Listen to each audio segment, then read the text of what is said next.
Hazreti Ayşe radiyallahu anha dema gu bi Pêxember aleyhissalatu vesselam ra zewicî şûn va rojekê meraq kur ku Resûlê Xwedê aleyhissalatu vesselam ji wê çi qasî û çi tonî hes dike.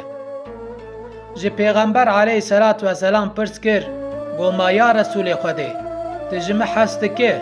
Pêxember aleyhissalatu vesselam got ez ji te pir hes dikim ya Ayşe, ji te pir hes dikim.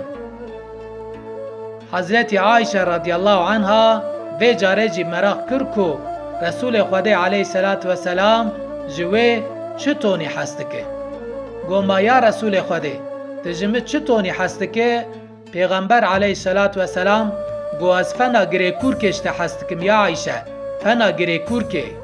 Yani girêka got tew ve nabe, heskirina ku tew naqede.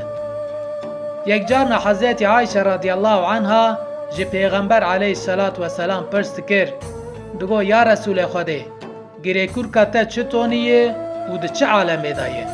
Pêxember aleyhissalatu vesselam digo fena riya ewilî ya Ayşe, fena riya ewilî.